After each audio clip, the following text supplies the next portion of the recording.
Soy el general Luis Feliu, vicepresidente segundo de la Academia de las Ciencias y las Artes Militares. Doy la bienvenida a la audiencia presente y, naturalmente, a aquellos que nos están siguiendo por el canal YouTube en directo y nos seguirán posteriormente en diferido, a todos aquellos que no pueden hacerlo actualmente. Por lo tanto, animo, esta es la tecnología, vamos a quitarla de en medio. Animo a aquellos que deseen hacer alguna aportación, algún comentario o pregunta que lo formulen a través del chat de YouTube y lo haremos, lo pasaré o al ponente que sea necesario o a la mesa en concreto. Permítanme empezar diciendo que dedicar una mesa redonda al pensamiento estratégico cuando un conflicto bélico en Europa está asolando un país, miembro de la OSCE desde 1992 y de la ONU, ya desligada el país de la Unión Soviética y con su nombre actual desde 1991, no deja de ser un reto al tener que poner en contexto lo que se exprese sobre el pensamiento estratégico con la situación actual en Ucrania. Algunos dicen, y creo que con razón, que la clave del pensamiento estratégico es saber escuchar precisamente a ese nivel, saber escuchar estratégicamente, no solo al posible contendiente o contendiente, sino a las distintas ondas sonoras, dicen algunos, que distorsionan determinados espacios estratégicos. Esa falta de saber escuchar ha dado origen a no pocos conflictos, teniendo en cuenta que la seguridad no es un proceso de suma cero, donde las ganancias de seguridad de unos son igual a la suma de las pérdidas de seguridad de otros. Este concepto que acabo de enunciar viene o lo encontramos en el ámbito de la teoría de juegos, que estudia precisamente la interdependencia entre las decisiones, y en este caso de diferentes naciones. Y esto es clave en el pensamiento estratégico.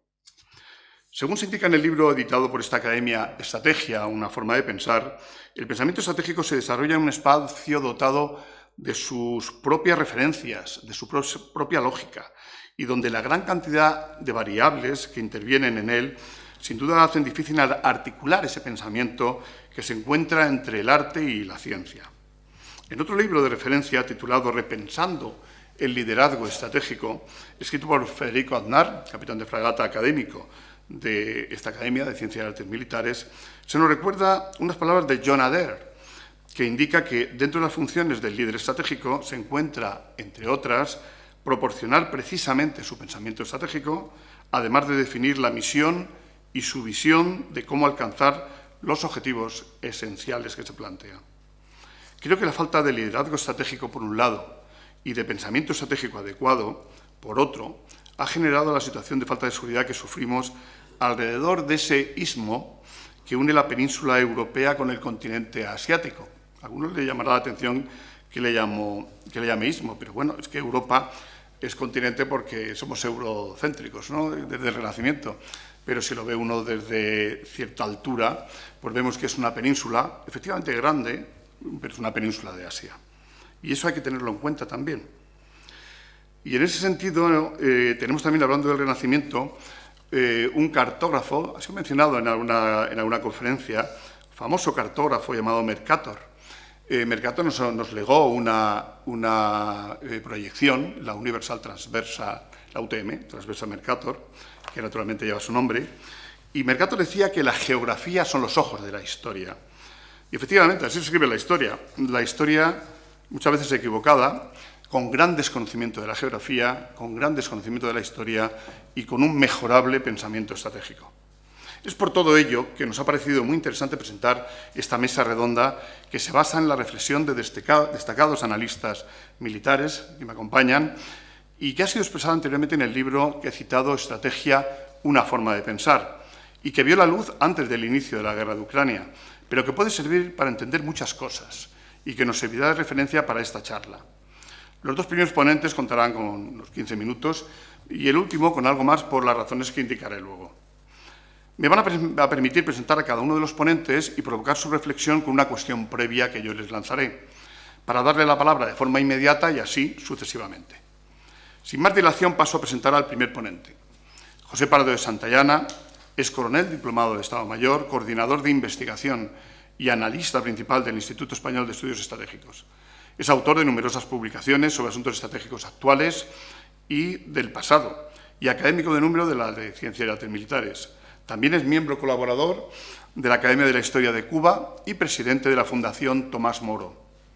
En el libro que he citado, Estrategia, una forma de pensar, el coronel Pardo Santayana nos destaca que la capacidad de imponerse a un enemigo por medio de rápidas ofensivas y mediante batallas decisivas dirigidas al núcleo del enemigo está en la esencia del pensamiento estratégico nada menos que de Napoleón. Eso parecía al comienzo de la guerra en Ucrania, pero igual que entonces, en la época de Napoleón, la capacidad destructiva de ciertas armas y el apoyo externo ha hecho perder el impulso ofensivo y está llevando a un peligroso estancamiento. La cuestión que surge, por tanto, es, ¿sigue siendo vigente el pensamiento napoleónico en la actualidad, a la vista de los sistemas de armas actuales? Mi coronel, tienes la palabra. Mi general, pues muchas gracias por la pregunta.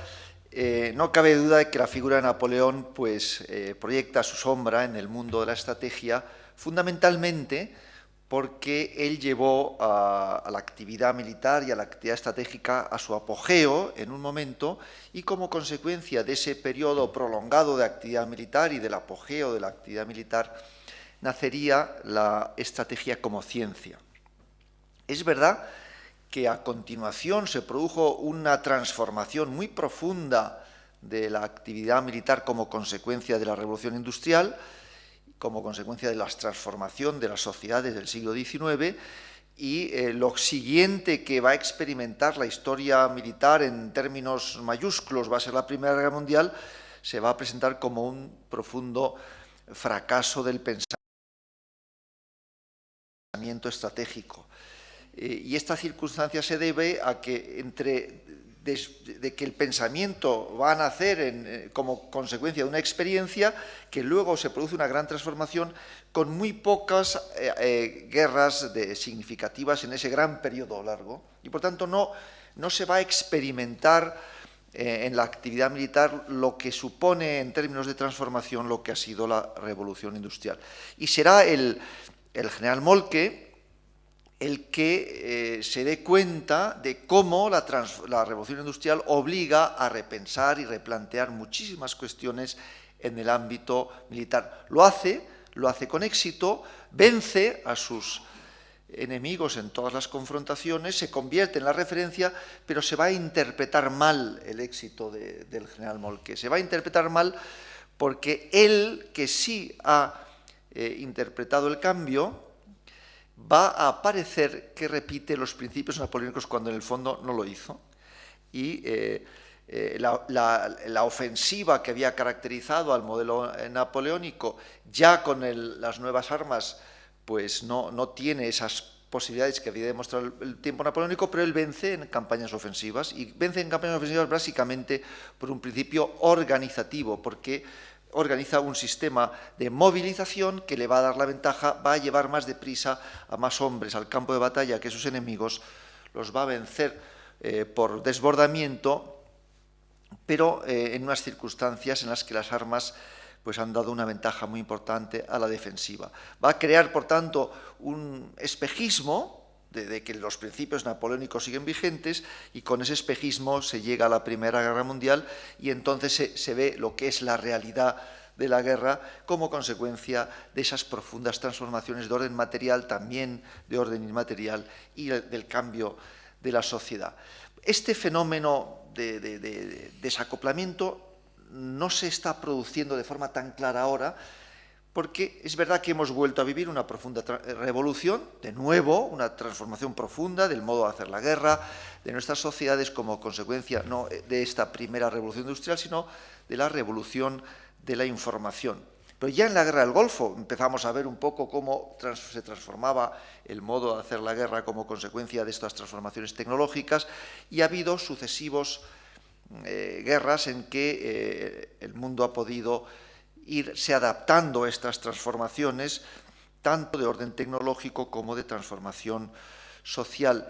Y ahora nos encontramos con esta última guerra, que es la que nos interesa interpretar, qué ha ocurrido, porque la sensación es que las Fuerzas Armadas rusas no han sabido interpretar el cambio estratégico, y podríamos preguntarnos, ¿querían una operación ofensiva clásica en cierto sentido, de inspiración napoleónica y se han encontrado con que han cambiado las circunstancias. En parte sí, efectivamente han cambiado la forma de hacer la guerra y por tanto hay que adaptarse al cambio, y en parte ha habido una evaluación muy equivocada del escenario que se iban a encontrar, porque la primera operación, tal como la lanzan los rusos inicialmente a finales de febrero, no esperaban encontrar tanta resistencia y por tanto diseñaron una operación dirigida a un enemigo en el que iban a encontrar relativamente poca resistencia, y no se dotaron de todas las militares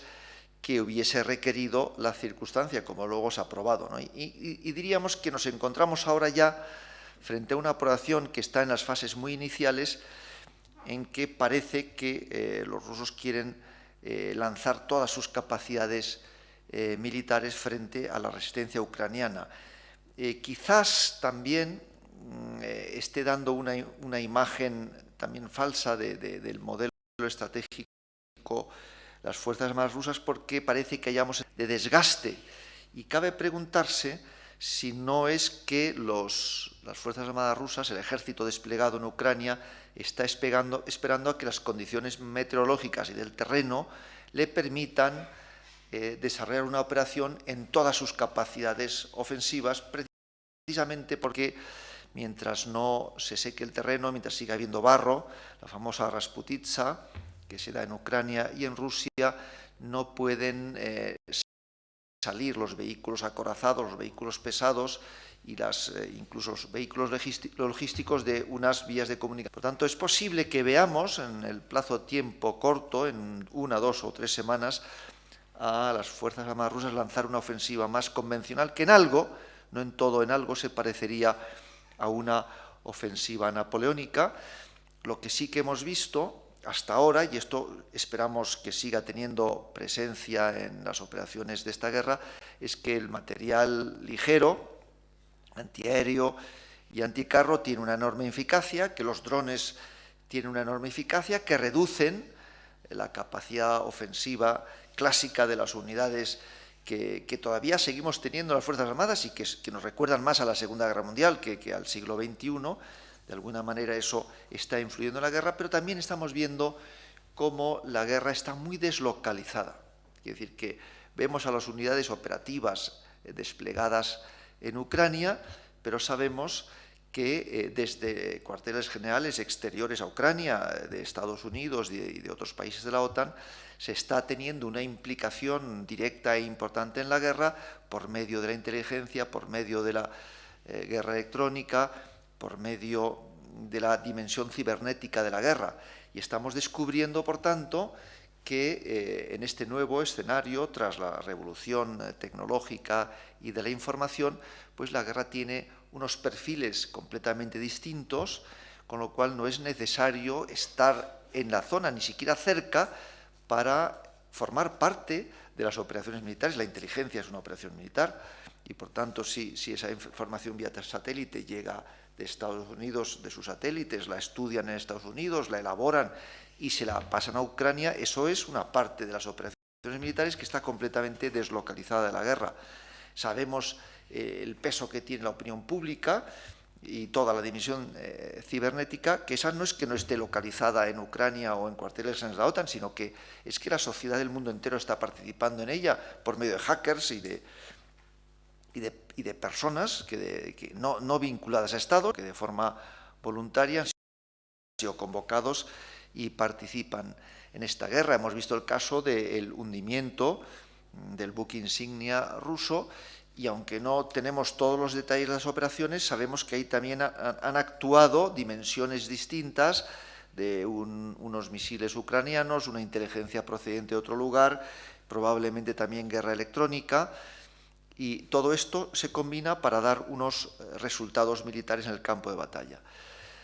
Por tanto, tenemos la certeza de que esta guerra, que tiende a escalar, que tiende a ser cada vez más intensa, a tener más tropas presentes por ambos bandos, no solo Rusia está aportando cada vez más tropas, sino que también Ucrania se está armando, pues, y eso no es una buena noticia, pero nos va a dar ocasión a conocer cómo está evolucionando el arte militar, y es posible que nos llevemos alguna sorpresa. Y además creo que no tardaremos muchísimo tiempo en ver un poco este cambio en el modelo operativo militar que se va a dar en Ucrania, con la circunstancia de que pueden ocurrir básicamente dos cosas: que esta operación militar de corte más clásico que Rusia quiere lanzar tenga éxito, o puede ocurrir también que esa operación que Rusia quiera lanzar de orden más clásico y más de inspiración napoleónica, diríamos, fracase.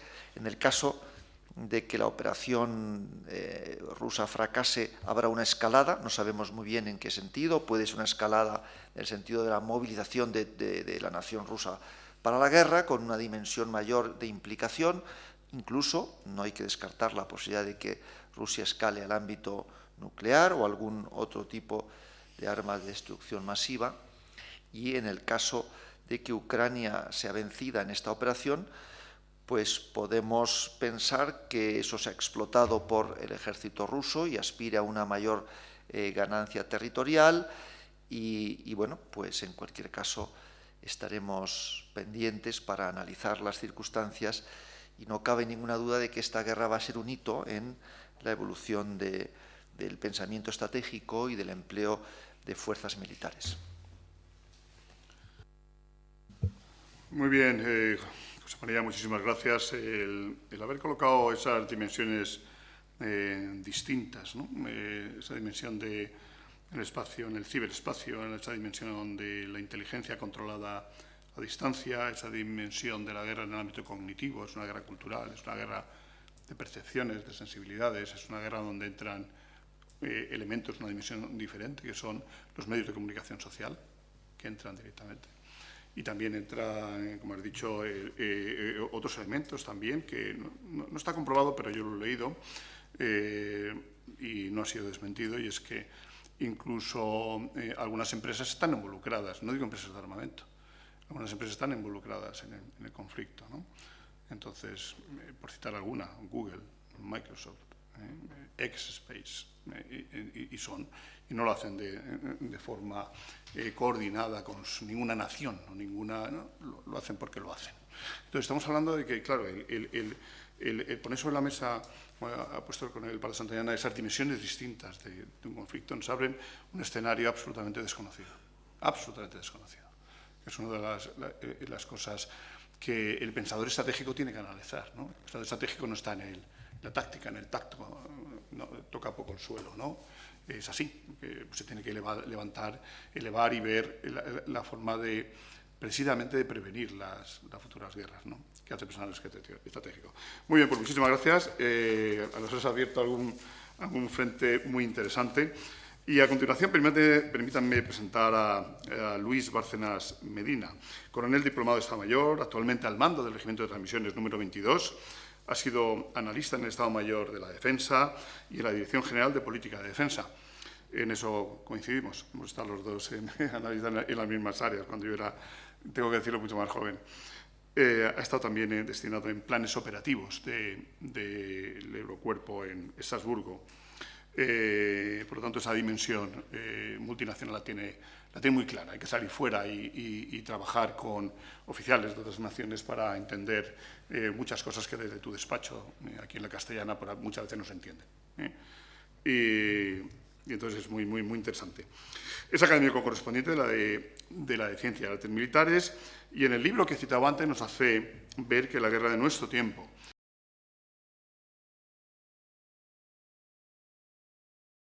contar conmigo para una mesa con estos espadas. Es un placer, un honor y sobre todo un reto. Por otra parte, dar las gracias y felicitar a la Academia por la edición del libro que nos ha congregado, digamos.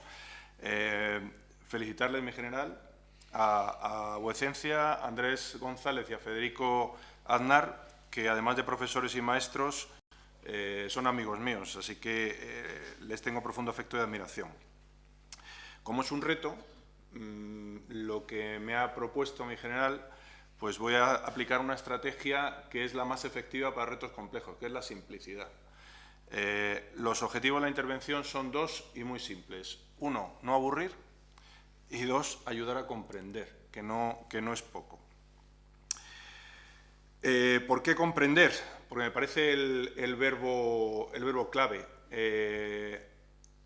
Voy a intentar acercarme a la pregunta que me ha hecho mi general desde dos experiencias personales. Una es mi despliegue en Afganistán entre 2011 y 2012, 2010 y 2011, perdón, en el momento más duro de la campaña de contrainsurgencia en Afganistán, y otro, el curso de Estado Mayor en el Reino Unido. En ambos dos sufrí un síndrome personal que luego me di cuenta que no era personal sino colectivo, que era la incomprensión de lo que estábamos haciendo. No comprendíamos ni el porqué ni el para qué de aquella guerra y, por lo tanto, todo se traducía en no utilizar bien el cómo. En ambos casos se ha demostrado que esta percepción, este síndrome que yo tenía, era real. ¿Por qué? Porque así han acabado. Cuando uno no comprende lo que está haciendo es muy difícil encontrar la herramienta para arreglarlo. Como anécdota diré que cuando llegué a Inglaterra, uno de los libros que me dieron en el curso de Estado Mayor se llamaba Understanding, comprensión. Y yo me preguntaba, ¿comprensión de qué? Pues nada, de todo. No comprendían y entonces estaban aprendiendo a comprender. Algo que a mí me sacaba de mis parámetros. Digamos, si no sabemos ni comprender, es como si me hubieran dado un libro que se llama pensar o leer. Es un a priori, ¿no? Comprender es un a priori. Pues no comprendían. Y ese libro surgió a raíz de las lecciones que estaban aprendiendo a base de enterrar compañeros en Afganistán, tanto americanos como británicos. Así que me fijé en qué parámetros hay que utilizar para comprender un conflicto. La archiconocida frase o la archiconocida cita de Clausewitz, que dice que la principal obligación de un estadista, de un comandante, es comprender la guerra en la que se está metiendo, pues me demostró que los ingleses y los americanos habían olvidado los básicos, ¿no? ¿Qué parámetros creo yo que son útiles, diría que imprescindibles, para comprender también el conflicto de Ucrania? Todos en general, todos los conflictos bélicos. Primero, la asimetría. Aquí recojo un hilo, dirían los modernos, un comentario del añoradísimo general Felipe Quero, que un día me dijo, lo del conflicto asimétrico es una redundancia. Toda la vida, todos los militares hemos querido ser asimétricos. Nadie busca pegarse con alguien a quien está a su altura. Todo el mundo busca asimetría. Y dije, bueno, pues esto que es tan evidente, no habíamos caído ninguno a ponerlo por escrito. Todo el mundo busca asimetría. Pero la asimetría no es una asimetría solamente material. A nosotros que somos ya antiguos nos suenan los principios inmutables de la guerra que estudiamos en nuestra doctrina de memoria y que son tres, que son la voluntad de vencer, la capacidad de ejecución y la libertad de acción. Bueno, pues se puede comprender un conflicto cuando se analiza qué grado de asimetría, o sea, qué grado de superioridad e inferioridad se tiene con respecto al adversario en cada una de esas tres categorías. Concreto, en la guerra de contrainsurgencia, lo que se demuestra es que ante una potencia o ante una coalición infinitamente más potente, con más superioridad en la capacidad de ejecución y la libertad de acción, porque tanto en Irak como en Afganistán la coalición hacía lo que quería, cómo quería, cuándo quería. Sin embargo, en el lado de la voluntad de vencer, la asimetría era opuesta. La voluntad de vencer de los talibán era infinitamente más superior, era incluso genética con respecto a los que, bueno, de una manera u otra estábamos allí cumpliendo nuestra obligación. El resultado fue que a partir de 2011 el presidente Obama decretó que el fin de las operaciones militares sería en 2014, con lo cual vino a dar la razón al que tenía la asimetría de su lado en la voluntad de vencer. Se trata de esperar, de ahí el valor de la resistencia en todo tipo de guerra. ¿Qué puede ocurrir en otros conflictos que no son de carácter contrainsurgente como el que podemos ver en Ucrania? Pues que cuando la asimetría no es muy pronunciada en ninguno de los tres principios, ni en voluntad de vencer, porque es evidente que ambos bandos tienen una decidida voluntad de vencer, cuando la capacidad de ejecución, esto es, la mezcla o la combinación de doctrina, procedimientos, táctica, es similar. No lo era al principio, pero parece que con los refuerzos ucranianos se va equilibrando también el conflicto en cuanto a capacidad de ejecución. Y en cuanto a libertad de acción, porque la iniciativa que tomó las Fuerzas Armadas rusas no ha tenido el resultado que ellos esperaban, y entonces la libertad de acción está ahora mismo, el caso que decía el coronel Pardo Santayana del hundimiento del Moscú en el Mar Negro, demuestra que los ucranianos tienen una gran libertad de acción en su teatro y los rusos también la conservan. En el momento en que la asimetría o la desigualdad en esos tres niveles es muy pequeña, a lo que tendemos exactamente es a lo que ha dicho el coronel Pardo Santayana. O sea que desde todos los análisis llegamos a la misma conclusión, y es que el conflicto se va a, yo no diría estancar, pero sí se va a prolongar. Estancar no, porque será un conflicto dinámico, pero prolongar sí. ¿Por qué? Porque no hay una asimetría que defina un vencedor a priori en ninguno de los dos campos. Ese es el primero. El segundo, la concepción cultural de la geopolítica. Detrás de esta cursilada, ¿qué se esconde? Bueno, aquí hago referencia a un opúsculo delicioso de 45 páginas que se llama, traduzco del inglés, El Estado postmoderno y el orden mundial, de un diplomático británico, Robert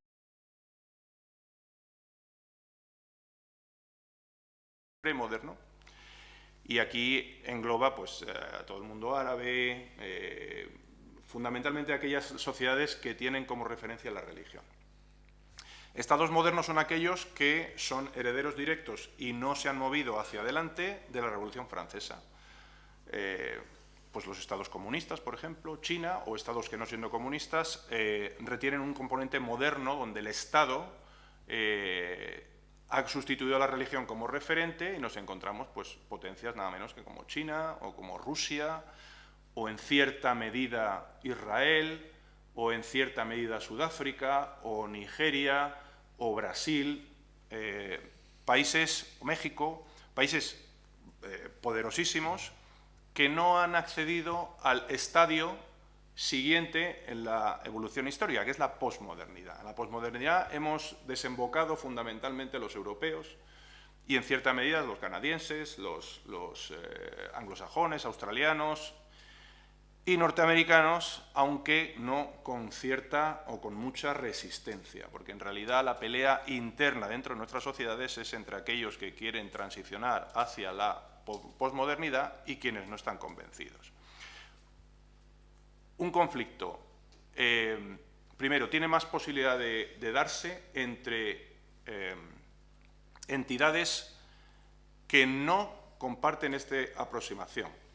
Entonces, lo que hemos visto en Irak y en Afganistán ha sido que una sociedad posmoderna, unas sociedades posmodernas como las occidentales, se han volcado militarmente contra sociedades premodernas, con mal resultado.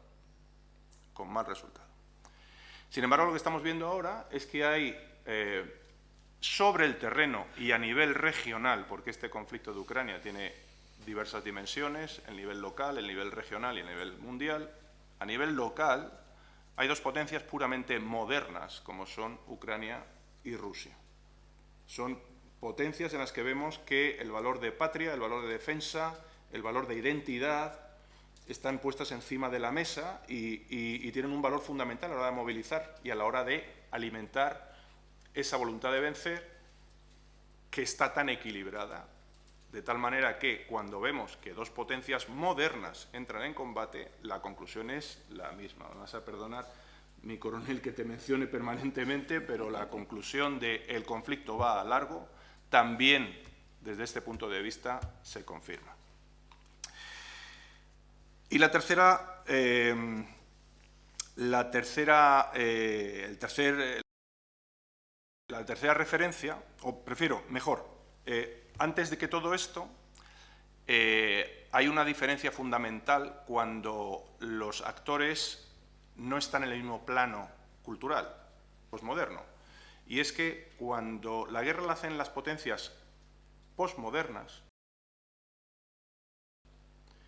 y el enfoque de la guerra es posmoderno, el concepto victoria desaparece y se sustituye por el concepto éxito. ¿Por qué?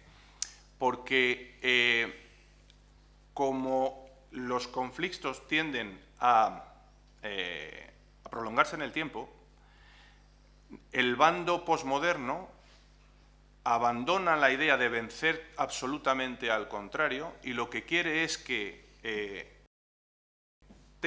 tener más éxito que el otro a lo largo del tiempo. Esto es importar el fenómeno del mercado a la guerra.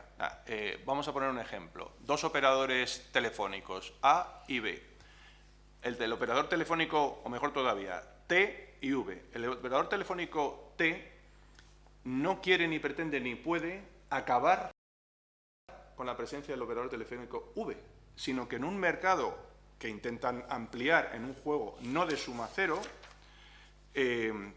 ambos tengan una parte del mercado que permita la sostenibilidad de T y de V, pero T nunca acabará con V ni V con T. Esa es la guerra posmoderna, en la que, por ejemplo, la coalición liderada por Estados Unidos quería tener superioridad, pero había asumido que no podía acabar con los talibán, y viceversa. Los talibán siempre supieron que no podían acabar militarmente con la coalición.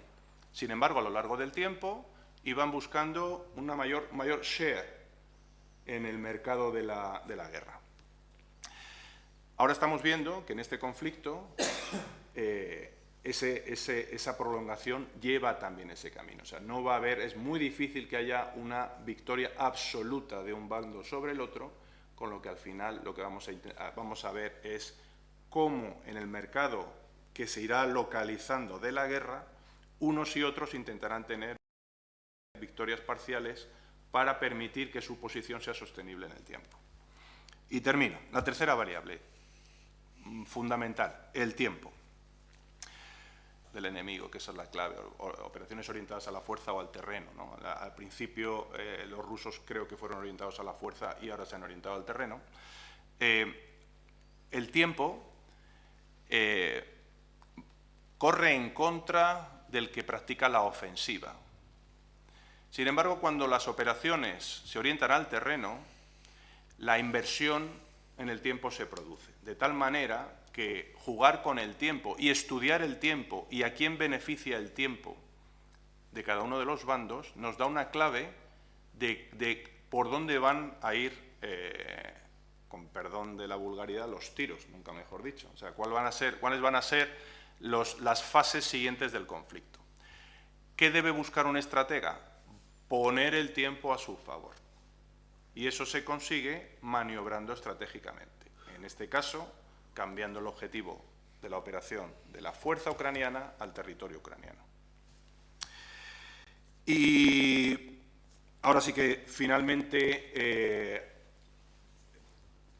termino diciendo o mencionando de este análisis que hice cuáles son los factores que ayudan a no comprender o que distorsionan la comprensión de un conflicto. Porque igual que estos, asimetría, nivel cultural o concepto cultural y tiempo, ayudan a comprender un conflicto, hay otros que lo emborronan. ¿Qué esquemas, qué marcos, digamos, que distorsionan la comprensión de un conflicto? El primero, la óptica política. Un conflicto como este, o como el de Afganistán, o como las guerras napoleónicas, extenderlos sobre una óptica política occidental al uso de izquierdas, centro, derecha, automáticamente nos genera una distorsión que nos impide comprender lo que está pasando. Hasta tal punto que cuando se aplica esta óptica uno no sabe qué bando tomar, emocional o profesionalmente, porque es una óptica distorsionada. La política es la política se pone en relaciones internacionales al servicio de la geopolítica y no lo contrario. Otra óptica que distorsiona, una lente que distorsiona, es la óptica económica. Todos los conflictos tienen una vis económica, en su origen, en su desarrollo y en su desenlace. Pero nadie va a la guerra por dinero.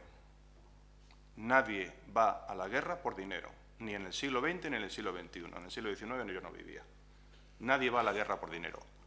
En la guerra se gana dinero, en la guerra se pierde dinero y en la guerra se pone y se saca dinero.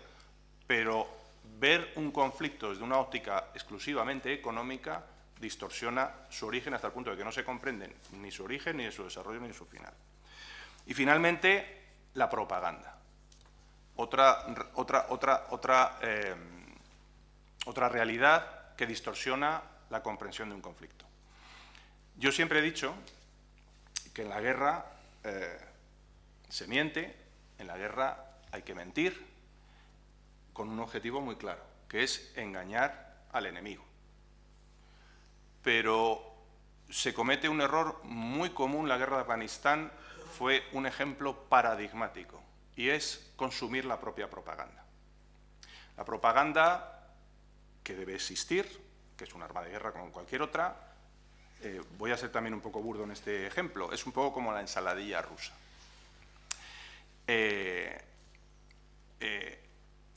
La narrativa que utilizamos es la mayonesa. En el caso de Afganistán, que es el que más estudiado tengo, la operación que realizaron los soviéticos entre el 79 y el 89 se distorsionó por la propaganda norteamericana a raíz del final de la Guerra Fría, y esa mayonesa, esa narrativa, fue la que se sacó de la nevera 20 años después, cuando en 2001 se derrocó el régimen talibán. 20 años después cualquier mayonesa está estropeada. El resumen es, hay que utilizar la propaganda, es legítimo, pero hay que ser especialmente profesionales y escrupulosos para no consumir la propia propaganda, porque lleva a una toma de decisiones que distorsionan también la realidad del conflicto. Así que, mi general, por mi parte, yo creo que he intentado responder a esa muy buena pregunta sobre si esto es un aviso a navegantes. Yo creo que va a marcar, como dice el coronel Pardo Santayana, un hito en el estudio de la guerra, y vamos a ver cómo se desarrolla. Nos toca a los que tenemos un poco de interés y mínimos conocimientos, pues diseccionar lo que ha pasado, lo que está pasando y lo que pasará, para sacar conclusiones que nos sean útiles a nuestra organización y a nuestro país. Nada más, mi general. Muy bien, Luis, muchísimas gracias por tu ponencia. Voy a utilizar una de las cosas, y la utilizaré en el futuro. A mí que me gusta hablar mucho de pensar estratégicamente y sobre todo de escuchar estratégicamente. Primero hay que escuchar, después pensar, y hay un apartado que no lo había introducido en mi reflexión, por eso que hay que escuchar, ¿no? Que es el de comprender estratégicamente. Porque puedes escuchar y no comprender lo que te están diciendo, y no comprender las señales que te están mandando. Entonces eso es fundamental. Me parece que es parte de, creo yo, de la gestión de crisis, porque una vez que la crisis y la gestión ha fallado y entras en conflicto, la situación es totalmente diferente, ¿no? Pero para evitar que se pase de esa gestión de crisis a gestión de conflicto, no digo guerra porque hoy en día no se declaran guerras, son conflictos bélicos básicamente, pues es importantísimo no solamente escuchar, sino comprender y saber entender para buscar soluciones, evidentemente, ¿no? Es curioso, estoy totalmente de acuerdo, de que decías que esta guerra en nuestro tiempo hay asimetrías, decía el general Felipe Quero, sí. Felipe Quero, que está también en otro libro que editó la Academia sobre semblanza y pensamiento de militares españoles, ¿no? El último capítulo está dedicado a Felipe Quero, Rodiles. Y efectivamente no hay tanta asimetría. Inicialmente parecía que había una notable asimetría en este conflicto, y basada en esa asimetría a lo mejor se habían hecho despliegue, ¿no? Una concepción operativa, ¿no? para conseguir los objetivos estratégicos que se habían planteado, y sin embargo, de repente esa simetría ha sido equilibrada. ¿Y quién la ha equilibrado? Pues otras dimensiones, otras fuerzas que están en el conflicto, ¿no? Efectivamente, en esta guerra no se sabe si se ha hecho por asuntos económicos, efectivamente, o no. Bueno, lo que sí es verdad es que los efectos de las limitaciones que han puesto al comercio y de las, ¿cómo se dice? Las limitaciones, sanciones, efectivamente. Las sanciones que le han puesto a Rusia han sido de tal calado y de tal nivel que nunca en la historia del mundo se había producido. Por lo tanto, ningún economista es capaz de saber cuáles van a ser las repercusiones, ¿no?, posteriores una vez que termine el conflicto. Y efectivamente, es importante el ver si efectivamente en el futuro las guerras estas de nuestro tiempo, porque pensamos siempre que no se va a producir una guerra más, pero bueno, lo mismo que en la Primera Guerra Mundial, ¿no? Recuerdo a un escritor austriaco, Stefan Zweig, ¿no?, que decía: es imposible que en la Europa de la razón, en la Europa de la lógica, en la Europa de la filosofía, en la Europa del modernismo, en la Europa del arte, se produzca una guerra mundial. Y lo escribió en El legado de Europa, en uno de sus magníficos libros, ¿no?, Stefan Zweig. Pues efectivamente se produjo una, y a continuación una más grande, ¿no? Por lo tanto, el pensamiento estratégico es fundamental, y yo lo planteo en el sentido de pensar estratégicamente para evitar el conflicto, para gestionar adecuadamente las crisis y las consecuencias que puedan tener el conflicto. Muy bien, pues muchísimas gracias, Luis, y pasamos, por último, pero igualmente importante, al último ponente, a Ignacio Fuentecobo, que es coronel diplomado de Estado Mayor, analista principal en el Instituto Español de Estudios Estratégicos y hasta hace pocos meses Faculty Advisor del Colegio de Defensa de la OTAN, la DEFCOL, en Roma. Es también académico correspondiente de la de Ciencias de Artes Militares. En el libro que hemos mencionado nos relata la elaboración de las sucesivas estrategias o conceptos estratégicos que ha permitido a la Alianza Atlántica adaptarse a las sucesivas amenazas o riesgos existenciales que ha sufrido. Desde 1991, con la implosión de la Unión Soviética y el fin del Pacto de Varsovia, los conceptos estratégicos han sucedido cada vez con menos intervalo de tiempo. Antes un concepto estratégico duraba 20 o 30 años, cualquiera sabe, ¿no? Pues ahora cada 5 años estamos cambiando el concepto estratégico, lo que nos da una idea de cómo cambia el escenario estratégico en el que vivimos. Sin embargo, la guerra actual ha puesto contra las cuerdas el pensamiento estratégico aliado y puesto de manifiesto que no parece estar todo lo adaptado a la circunstancia histórica actual. Me pregunto, ¿cómo la Alianza no ha sido capaz de evitar el conflicto? La Alianza está para evitar el conflicto y no ha sido capaz de evitar el conflicto. Pregunta difícil para mi buen amigo Ignacio, que veremos cómo la torea, ¿no? ¿No es su principal misión gestionar precisamente las crisis y evitar el conflicto? Estando yo en el mando de operaciones OTAN hace tiempo, el centro de operaciones, que era cerrado, no había forma de entrar, paredes de hormigón armado, ¿no? Pues lo cerraron y abrieron un centro que se llamó Centro de Operaciones y de Gestión de Crisis, y utilizaron la palabra de entonces comprehensive, ¿no?, incluyendo todos los factores que afectaban a la crisis. ¿Y cómo hicieron ese centro de gestión de crisis y de operaciones en el mando de operaciones OTAN? En Mons, con cristal, acristalado, todo el mundo sabía y pasabas por los pasillos y veías. O sea, era el concepto de transparencia, de gestión de crisis, no del derivado de la Segunda Guerra Mundial, ¿no? Entonces, yo creo que aparte de eso, dentro del seno de la Alianza, y tengo que decirlo, se han puesto de manifiesto algunas divergencias de gran calado. Solamente hay que ver a Francia y sobre todo a Alemania, que yo creo que particularmente Alemania ha sido sobrepasada por los Estados Unidos, porque Alemania trató hasta el último momento de evitar la guerra. Se me ocurren dos cuestiones adicionales, Ignacio, y por eso poder disfrutar de más tiempo. ¿Cómo crees que va a solucionar la OTAN la situación estratégica derivada del fin de hostilidades? Porque tarde o temprano, aunque se pueda prolongar, llegará un momento de conclusión de las hostilidades, ¿no? Y por medio estará la cumbre de Madrid. ¿Qué crees que saldrá en la cumbre de Madrid? Ya sé que es una bola de cristal, pero con tu gran experiencia en la OTAN y en analizar estos temas, pues nos puedes orientar de alguna manera. Muchas gracias. En general, muchas gracias por tu amable introducción. Para mí es un placer estar aquí y cerrar este turno de intervenciones después de mis dos distinguidos colegas y amigos, cosa que siempre es más difícil, y tratar de responder a estas preguntas que me has planteado, ¿no? Sobre la primera, la de comprender cómo la Alianza no ha sido capaz de ganar los conflictos, pues a mí me recuerda un poco a cuando Montesquieu, en sus cartas persas, se preguntaba cómo un francés puede ser persa, ¿no? Evidentemente muy difícil, pero no imposible, ¿no? Por tanto, también podemos intentar dar una respuesta a esta pregunta, ¿no?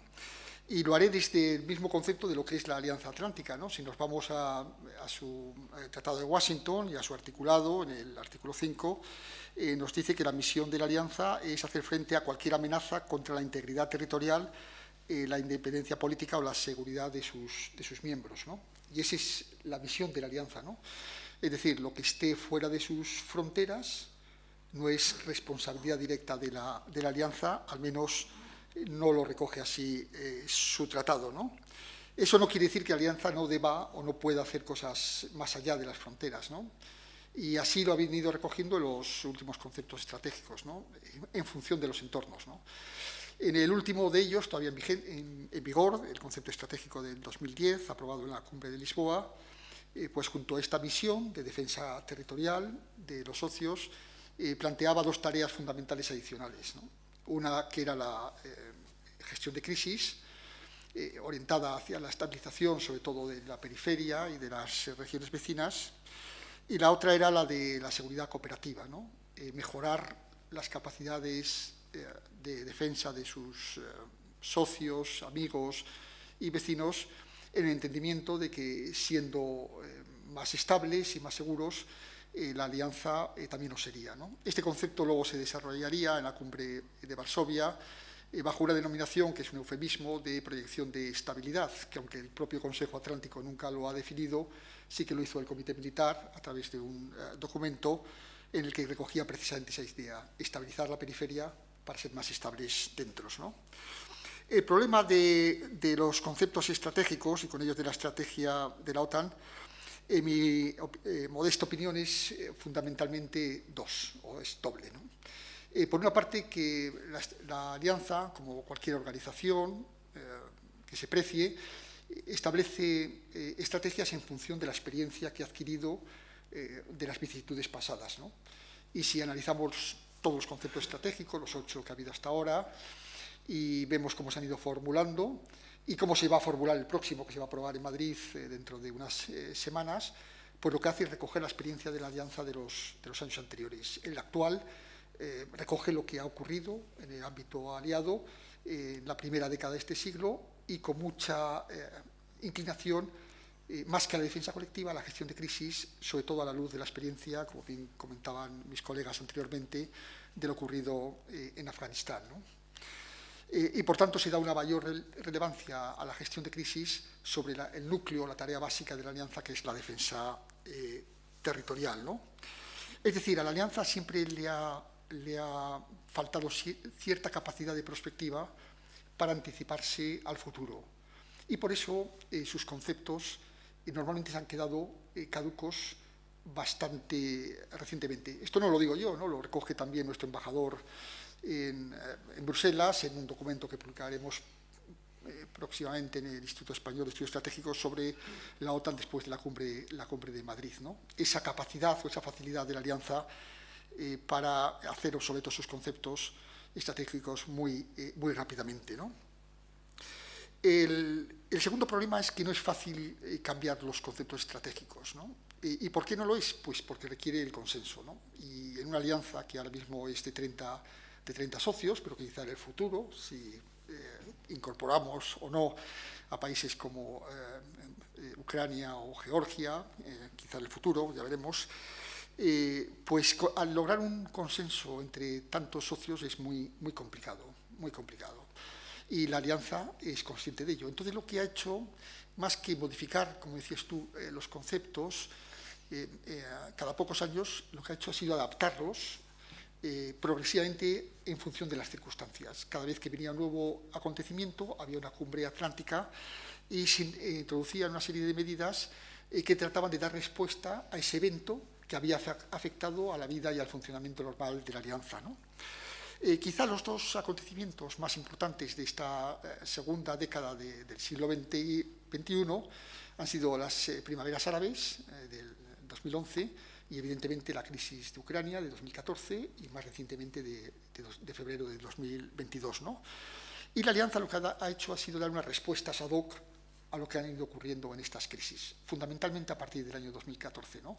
Así, tenemos la famosa cumbre de Gales de 2014, en la que la Alianza aprobó un plan de acción para la preparación que intentaba dar una respuesta inicial a esa guerra híbrida y a ese acto de rebeldía en las provincias o en parte del territorio ucraniano y la aparición de esos hombrecillos verdes y fuerzas irregulares apoyadas por Rusia en este territorio de Ucrania, ¿no? La idea o la idea fundamental era dar un mensaje claro a Rusia y también a la comunidad internacional de que en el futuro otros países del este, fundamentalmente las repúblicas bálticas y también Polonia, pero sobre todo las bálticas, que tienen también minorías rusas importantes en su interior, no eran Ucrania, ¿no? Y que cualquier ataque convencional o híbrido contra cualquiera de las repúblicas iba a ser respondido por la Alianza de acuerdo con lo establecido en el Tratado de Washington, ¿no? Esta primera respuesta inicial se fue reforzando a lo largo de los años. Y así, por ejemplo, en la cumbre de Varsovia, 2 años después, en 2016, se aprobó una presencia reforzada, avanzada, a través del despliegue de una serie de batallones o grupos tácticos o battle groups, como se dice en el argot atlántico, en los países del este, principalmente las repúblicas bálticas y en Polonia, ¿no? Con esta idea se rompía un concepto clásico que se había mantenido, o un principio clásico que se había mantenido desde el fin de la guerra, que era una especie de compromiso tácito, que no escrito por parte de la Alianza, de no desplegar tropas en los países que se iban incorporando a la Alianza, ¿no? Y se utilizó para ello también otro de esos eufemismos atlánticos, ¿no? Dice, los despliegues no van a ser permanentes, pero van a ser persistentes, ¿no? Es decir, tenemos tropas, no siempre las mismas, y las vamos rotando, ¿no? Y eso en España lo sabemos bien, porque hemos ido desplegando tropas en los países bálticos, en Letonia, desde hace ya muchos años, ¿no? También en el concepto y recogiendo la sensibilidad de las primaveras árabes y de los países del sur, la OTAN aprobó esa idea, que es más política que práctica, de una visión de 360 grados. Es decir, a la Alianza le importa no solo lo que ocurre en el este, pero también lo que ocurre en el sur, y de una manera creciente, o por inclinación o por indicación de los países nórdicos, de lo que pasa en eso que llaman el High North, ¿no? En las tierras árticas o las aguas árticas, que con el cambio climático, etcétera, se estima que van a ser un factor de controversia en el futuro, ¿no? Junto a esto, la OTAN también intentó dar respuesta a alguna serie de amenazas que ya se intuían del pasado y que habían empezado a surgir a lo largo de la última década de los 90, pero ahora que iban cogiendo más relevancia, ¿no? Fundamentalmente todo en dos direcciones, ¿no? Por una parte, en el ámbito de la ciberdefensa, y la Alianza aprueba en la cumbre de Varsovia del 2016 que el ciberespacio es un dominio operacional igual que los 3 dominios clásicos de tierra, mar y aire, aunque su nivel de ambición se queda un poco limitado porque se reduce simplemente al ámbito de la ciberdefensa, ¿no? Y deja el campo de las acciones ofensivas contra presuntos agresores bajo responsabilidad de los propios Estados. Un concepto que yo creo que después de Ucrania posiblemente cambiará a la vista de lo que está pasando en estos últimos meses, ¿no? Es decir, la Alianza ha ido adoptando una serie de medidas en los últimos años tratando de responder a su entorno. ¿Han sido suficientes para evitar los conflictos? No, pero sí han sido suficientes para garantizar la seguridad y la paz del territorio aliado, del territorio sometido o protegido por tratado durante 73 años, ¿no? Y eso proporciona a la Alianza una gran credibilidad. Es una organización muy creíble. Hasta tal punto que lo estamos viendo con la guerra de Ucrania, que más y más naciones tradicionalmente neutrales, como son países nórdicos tan clásicos en su concepto de la neutralidad como es Finlandia o Suecia, se van a incorporar a la Alianza Atlántica en la próxima cumbre de Madrid dentro de unas semanas, ¿no? Eso muestra la credibilidad y la solidez de la Alianza. Ha tenido muchos altos y muchos bajos a lo largo de su vida, pero como el ave fénix, sin llegar a convertirse en cenizas, ha salido después de cada crisis más fortalecida, ¿no? Con respecto a la segunda pregunta que me hacías sobre cómo va a solucionar la OTAN la situación estratégica derivada del fin del conflicto de Ucrania, evidentemente no lo sabemos porque no tenemos la bola de cristal y eso dependerá de quién gane y de quién pierda, ¿no? Boffre, en su introducción a la estrategia, decía que la estrategia es una dialéctica de voluntades, ¿no? En el que se emplea la fuerza, ¿no? Y ahora mismo la dialéctica es muy fuerte porque las voluntades son muy fuertes. Y la voluntad de Rusia es de vencer y la voluntad de los aliados, fundamentalmente de los norteamericanos, pero detrás de ellos sus socios europeos, abrumadoramente, es de que Rusia no venza, ¿no? Y las declaraciones de los últimos tiempos de los líderes occidentales y rusos apuntan en ese sentido, ¿no? Hasta el extremo de que el ministro de Exteriores ruso ha asumido la posibilidad de encaminarnos hacia una tercera guerra mundial, incluso de empleo de armas nucleares, dando a entender si las cosas nos van muy mal, pues quizá nos planteemos esta opción, ¿no? Por parte occidental, el espíritu belicista y las declaraciones no son tampoco mucho más tranquilizadoras, ¿no? Y si vemos las declaraciones de ayer de los líderes occidentales, fundamentalmente los secretarios de Estado y de Defensa norteamericanos en Alemania, pues van en el sentido de reforzar esta idea norteamericana y aliada y de la OTAN, de que los rusos no se salgan con la suya, ¿no? Por ejemplo, el secretario de Estado, Blinken, afirmaba ayer que nuestro apoyo a Ucrania es total hasta que veamos el éxito final, ¿no? Y eso muestra una solidez y una voluntad de vencer, que comentaba antes Luis, muy fuerte, ¿no? Incluso el propio secretario de Defensa decía que quería ver a Rusia debilitada hasta el punto de que no fuera capaz de repetir este tipo de acciones como invadir Ucrania en el futuro. E incluso sobre la duración, el propio presidente de Ucrania, el señor Zelensky, decía que más que preocuparse de cuándo terminara la guerra, hay que pensar en cómo hacer más insoportable la ocupación a Rusia, ¿no? Lo que ya parece indicar cierta mentalidad de que la guerra se prolongará en el futuro bastante, ¿no? Y eso nos plantea o nos devuelve a la pregunta de qué es lo que va a hacer la OTAN para resolver esta situación estratégica o la situación estratégica derivada del fin de las hostilidades. En cualquier caso, los documentos que se están manejando y lo que se va a plantear en la cumbre aliada en Madrid dentro de unas semanas nos hacen o nos indican algunas líneas sobre cómo va a ir el futuro y cómo va a ser la OTAN de los próximos años, por lo menos con una visión hasta el 2030, que es un horizonte modesto, pero realmente ambicioso a la luz de la experiencia de los conceptos estratégicos de las décadas pasadas, ¿no? Y fundamentalmente irá, en mi opinión, en 5 direcciones o en 5 vectores.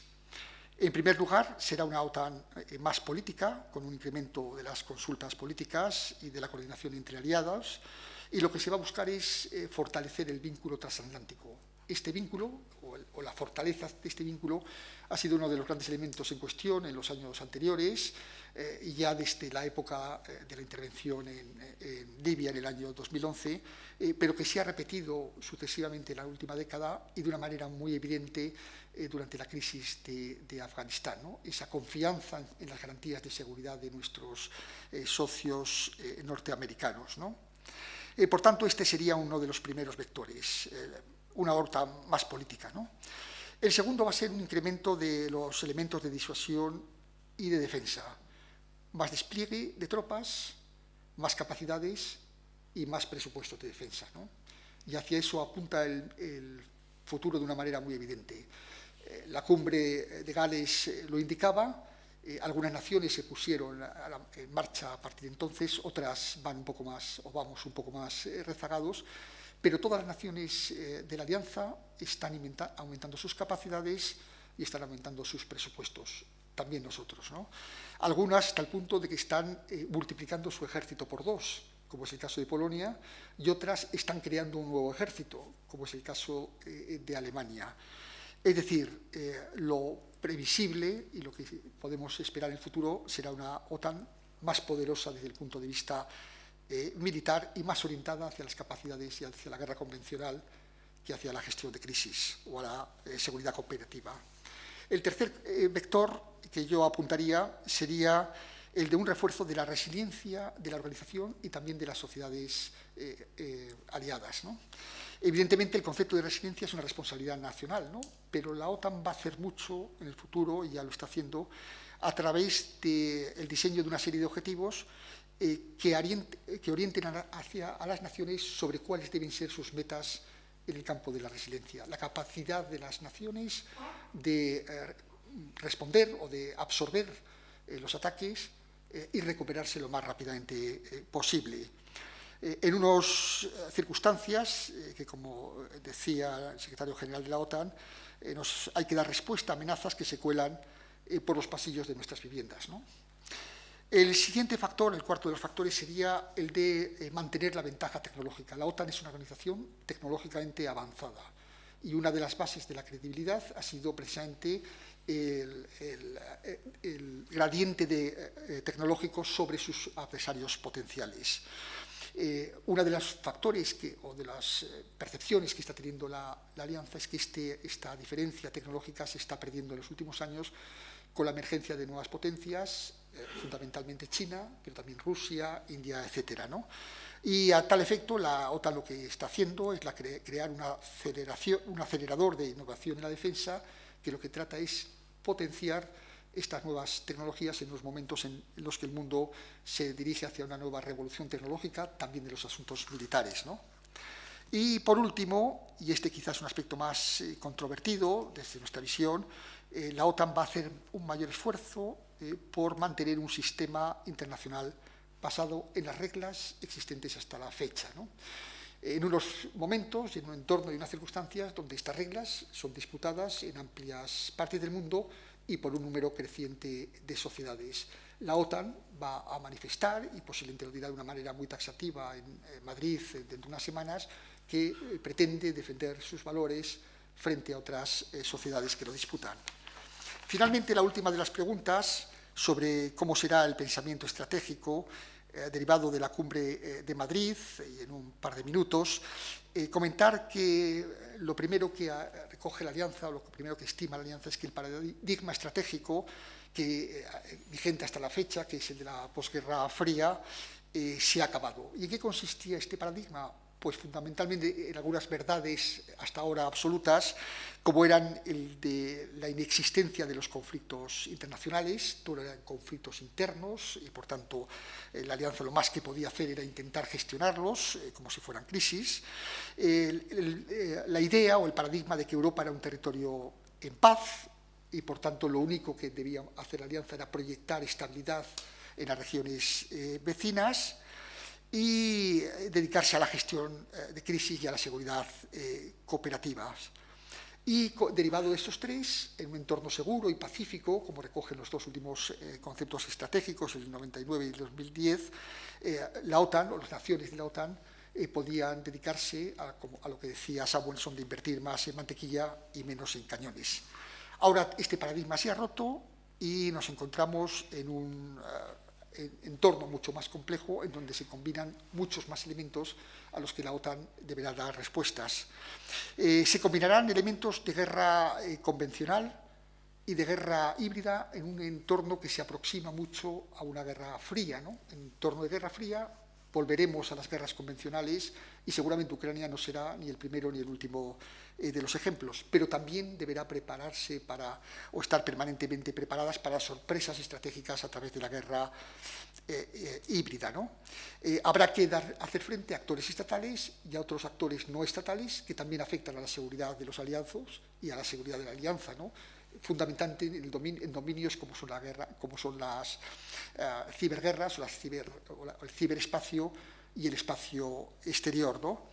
Deberá combinar el mundo tecnológico con el mundo digital y las acciones cinéticas con las cibernéticas, ¿no? Y todo ello por medio de una serie de parámetros que están revolucionando la ecuación estratégica y que están derivados o que se derivan de las tecnologías emergentes y disruptivas.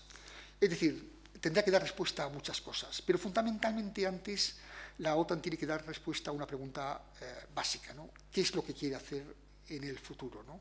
Y aquí se mantienen o se establecen dos posturas muy contradictorias en los últimos años y que deberán resolverse en Madrid dentro de un mes, ¿no? La primera es si la OTAN debe ser una organización global, una especie de club de democracias, con un núcleo fuerte, que serían las naciones o los estados del artículo 5, y otra serie de naciones por todo el mundo unidas o coordinadas con la OTAN a través de los distintos partenariados, y por tanto la OTAN debe ir hacia otros escenarios donde esta serie de compromisos o esta serie de misiones que he comentado antes se vean disputadas. Y la otra, que es una visión más europea y también tiene sus defensores, sobre todo en Europa occidental, es si debe la OTAN delimitarse a lo que recoge el artículo 5 del Tratado de Washington y seguir siendo una alianza de seguridad fundamentalmente regional en el entorno establecido por el Tratado de los límites territoriales de Europa y todo lo más los de nuestros socios norteamericanos, ¿no? Responder a todas estas preguntas es el desafío de la OTAN para los próximos años, y en Madrid veremos un apunte hacia dónde avanza o hacia dónde se dirige el futuro. Y hasta aquí lo dejo, mi general. Muy bien, muchísimas gracias primero por haber afrontado todas las preguntas lanzadas y en tan breve espacio de tiempo y dejar sobre la mesa pues, cuestiones a reflexionar. Efectivamente, lo que es cierto es que un efecto directo y derivado del conflicto es que aquel vínculo transatlántico que hablaban algunos que estaba muerto y que no había forma de resucitarlo y demás, pues ¿por qué? Porque Estados Unidos había desplazado sus intereses a otro eje, no eje Estados Unidos-Europa o eje básicamente, sino eje Estados Unidos-Indo-Pacífico, ¿no? Y había hecho muchas acciones para demostrarlo y de repente, pues esos dos ejes están absolutamente, yo diría que equilibrados, ¿no? En ese momento, con la posibilidad de entrada de Finlandia y de Suecia, y el fin de su neutralidad refuerza aún más esa vinculación de forma indirecta, ¿no? Has hablado de paradigmas estratégicos y ahí me voy ya sobre alguna de las posibles cuestiones que podían precisamente ir en esta línea, en la línea de los paradigmas. Efectivamente, hemos vivido en el paradigma derivado de la disolución de la Unión Soviética, del Pacto de Varsovia, o sea, en 1991, también un poco después de la disolución de Yugoslavia, que generó 5 naciones y no pocos problemas en la frontera de Europa. Y bueno, y en ese paradigma y con ese líder hegemónico, Estados Unidos en 1991, pues pudimos vivir hasta el 2001, que alguien de repente derriba, quizás sin quererlo, pero derriba 2 torres, ¿no? Y ataca también el Pentágono e intenta atacar más cosas, ¿no? En el ataque del 11 de septiembre. Y ahí genera otro paradigma totalmente diferente. Todo se olvida y aparece una lucha global contra el terrorismo. Tenemos ahí la lucha global por medio. Y de repente esa lucha global dura pues mucho tiempo. Mucho tiempo, ¿no? Luis nos citaba su experiencia en Afganistán, que es parte de la guerra global contra el terrorismo. Yo estuve allí también en el año 2008 y un poco antes que Luis y lo viví también muy de cerca, ¿no? Y de repente a mí me da la impresión de que todo ha cambiado. El paradigma ahora mismo estratégico, yo tengo que manifestar mi perplejidad inicialmente, ¿no? Las 2 cuestiones o las 2 visiones que tiene la OTAN, de la visión OTAN global y OTAN regional, yo no sé si podrán ser acomodables, ¿no? Yo no lo veo muy fácil de acomodar. Está claro que un gran porcentaje de países de la OTAN y que viven cercanos en sus fronteras a la Federación Rusa, pues tirarán hacia una OTAN regional, sin duda, para materializar sus intereses de seguridad, pero los intereses de seguridad globales no van a afectar al final, ¿no? De una manera o de otra. Entonces, la pregunta a los 3 y la única, debido al tiempo que hemos consumido ya en la presentación, y sería precisamente ese paradigma estratégico que al final ha surgido en la mesa. ¿Cómo lo veis? Estaba claro el paradigma de 1991, más o menos claro el paradigma del 2001 después de la guerra global del terrorismo. La retirada de Afganistán genera otra estructura totalmente diferente y de repente aparece la guerra de Ucrania. No se sabe muy bien a quién beneficia de momento, hasta que no se vea claramente cuál es el paradigma estratégico que puede salir de esa guerra. Guerra, por cierto, que puede ser que quien gane pierda y quien pierda gane, que es otro de los paradigmas de la guerra de nuestro tiempo, ¿no, Luis? Te puede sorprender, pero puede pasar esto. ¿Y qué os parece? Muy brevemente, ¿quién quiere empezar? José. Bueno, yo diría que esta guerra, en principio uno diría que la vamos a perder todos vamos a perder mucho en esta guerra, pero en términos de la estrategia dura, solo la puede ganar uno. Y esto lleva a un escenario estratégico que pensábamos hace mucho tiempo que no llevaría, y es a una situación de amenaza existencial. Porque si Rusia consigue algo de lo que quiere, una parte significativa de lo que quiere, si consigue la partición de Ucrania, por ejemplo, llevarse una parte significativa del territorio, algo que Rusia podría evaluar como un objetivo estratégico de esta guerra y vender a su pueblo, entonces es una derrota de Estados Unidos y de la OTAN. Porque Estados Unidos perdería su posición de liderazgo. Estados Unidos ha sido el país que ha liderado la OTAN para garantizar la seguridad de Ucrania, y Rusia evidentemente ha puesto, o puede poner, no sabemos cómo va a acabar, puede poner en una situación muy complicada a Ucrania y en consecuencia a la OTAN. Si la OTAN y Estados Unidos no le permiten a Rusia alcanzar un objetivo que él pueda vender, si le consiguen terminar derrotando, si Rusia en sus sucesivos intentos de conseguir algo sale derrotada, entonces Rusia corre el peligro de tener un proceso interno muy grave de descomposición del Estado, de crisis interna, incluso podríamos hablar de guerra civil, y por tanto solo puede haber un vencedor. Como son 2 voluntades que antes se han expresado también en la mesa, 2 voluntades muy firmes y muy claras, pues vamos hacia un choque estratégico, hacia un modelo de guerra que hemos visto en el pasado, que solo puede ganar uno y que ninguno de los 2 se puede permitir el lujo de perder. Y esto es lo que nos presenta un horizonte estratégico muy preocupante. Muchísimas gracias, José, muy claro la posición. Luis, ¿te atreves? A ver, la guerra de Ucrania, la guerra en Ucrania, yo creo que nos abre el análisis hacia el mundo. La guerra en Ucrania tiene una dimensión local, una dimensión regional y una dimensión mundial, que es lo que define el paradigma por el cual nos preguntaba mi general. Localmente, bueno, pues vamos a ver cómo se desarrollan las operaciones. Totalmente de acuerdo con el coronel Pardo de Santayana. Sí que es cierto que el tiempo probablemente suavice las ambiciones de ambos bandos al mismo tiempo que suaviza su voluntad, y que se llegue a esos puntos en los cuales lo que está en juego vale más que lo que se gana. De tal manera que yo confío y espero en que la prudencia no nos haga llegar a escenarios verdaderamente dramáticos.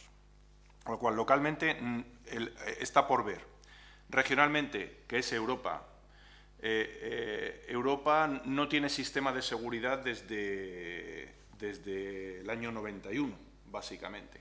No tiene sistema de seguridad consensuado. Es un sistema de seguridad basado en las incapacidades para imponer visiones por parte de unos y por parte de otros. Se buscaba un sistema de seguridad en Europa, esta guerra lo impide. Europa en un futuro generacional no va a tener un sistema de seguridad consensuado, va a tener un sistema de seguridad o un no sistema de seguridad basado en el equilibrio de fuerzas, sea cual sea el que se llegue. No va a haber sistema de seguridad en Europa. Y globalmente, que es lo que define el paradigma, pues probablemente estemos ante la rotura del mundo en dos esferas, la sinosfera y la anglosfera. La globalización económica, comercial y cultural sufrirá una rotura. Económicamente eso va a tener unas consecuencias verdaderamente impredecibles, pero siempre malas. Y probablemente, el paradigma será un paradigma de Guerra Fría, pero no un paradigma de Guerra Fría en Europa solamente, sino un paradigma de Guerra Fría en el mundo. Eso es lo que, a bote pronto, parece que sea el nuevo paradigma al que tengamos que acomodarnos. Y ahí, bueno, pues los países, nosotros, países como los nuestros, pues tendremos que acomodarnos en las alianzas y en las organizaciones a las que pertenecemos, pues de la mejor manera que podamos, como va a demostrar o como vamos a intentar hacer ahora en la cumbre de la OTAN el mes que viene. Bueno, muchas gracias. Es un nuevo concepto sobre la mesa, lo de la Guerra Fría global, pero bien, se me ponen los pelos como escarpias, pero bueno, es un escenario que puede pasar y que no es nada descartable. Ignacio. Bueno, pues después de lo que han dicho mis compañeros, poco me queda por decir, simplemente apuntar un par de ideas, ¿no? La primera es, ya que hablamos de paradigma, pues el mundo se encamina, en mi opinión, hacia una visión mucho más pragmática y mucho más realista del orden internacional, ¿no? O sea, los tiempos del idealismo se están agotando, ¿no? Queda una isla idealista en el medio del mundo, como una especie de aldea gala, que sigue siendo Europa, ¿no? Pero incluso dentro de Europa hay tensiones realistas cada vez más poderosas que no sabemos si terminarán por hacer descabalgar el experimento europeo, ¿no? También creo que las naciones van a hacer cada vez más valer sus intereses en términos de poder nacional, ¿no? No solo las grandes potencias o las superpotencias, ¿no? En un mundo que ya no es unipolar, ahora es multipolar y quizás sea bipolar con China y los Estados Unidos en el futuro, probablemente, pero también otras potencias emergentes, potencias medias, también están intentando hacer valer su voz en el orden internacional, ¿no? Potencias como Turquía, como Egipto, como Brasil, como la India, como Irán, etcétera, etcétera, ¿no? Y eso hace el mundo más complejo, porque cuando el mundo es unipolar, las reglas son claras, son las de la nación de la potencia dominante, ¿no? Cuando es bipolar se puede llegar a un entendimiento para ordenar o para gestionar el mundo en términos razonables, ¿no? Pero cuando es multipolar y hay muchas potencias, se pueden hacer infinitas combinaciones, ¿no? Y eso hace el orden mucho más inestable y, por tanto, mucho más peligroso. Ahora bien, también creo, como elemento moderador, como esa fricción que decía Clausewitz, que existen también una serie de factores que posiblemente ayuden a estabilizar, ¿no? Por una parte es el comportamiento de las sociedades, ¿no? Posiblemente las naciones no pueden hacer todo lo que quieran, porque sus propias sociedades no se lo permiten, ¿no? Y quizá el caso de Ucrania sea paradigmático, ¿no? Posiblemente le gustaría al señor Putin hacer más y a lo mejor su propia sociedad no se lo permite, o en el caso nuestro también ocurre, ¿no? Y también el comportamiento racional de los líderes, ¿no? Porque al final, aunque a veces no lo entendamos y tratemos de descalificar con apelativos contundentes a los líderes, detrás hay una lógica estratégica. Posiblemente no es la nuestra, ¿no? Pero cuando la analizamos entendemos que hay un razonamiento más allá que un comportamiento caótico, ¿no? Y en el caso particular de la OTAN, a mí me parece ya, y con esto ya termino, que si al final en Ucrania se impone Occidente y se impone la visión europea y norteamericana, posiblemente la OTAN irá hacia una OTAN más global, hacia una organización más global, porque los americanos intentarán cobrarse sus réditos y pasar también su factura bajo un principio de correspondencia, de equivalencia básico, que es el decir, si nosotros os hemos ayudado en Europa a arreglar vuestros problemas, ahora es tiempo de que nosotros nos ayudéis en otras partes del mundo a arreglar los nuestros. Muy bien, muchísimas gracias. Solo me queda, entonces, pues agradecer naturalmente a los tres ponentes, al coronel Palasantayana, al coronel Bárcenas, al coronel Fuentecobo, por estas presentaciones que lo que han pretendido es hacerles pensar. No pretendemos darle ninguna solución ni responder claramente con soluciones mágicas a las preguntas que pueden surgir, sino a todas las preguntas que hayan podido ustedes derivar de las palabras de los ponentes, simplemente reflexionen y saquen sus propias conclusiones, que es lo más importante de esto. Por lo tanto, agradezco a la audiencia en directo y en diferido, que nos verá posteriormente, el prestar atención a este asunto que nos parece importante, a la audiencia presente, por supuesto, y al equipo técnico que hace posible, al director de servicios técnicos aquí presente, que hace posible que estos seminarios, esta mesa redonda, tengan lugar. Muchas gracias una vez más. Les esperamos en la próxima convocatoria de jornada o mesa redonda y muy buenas tardes.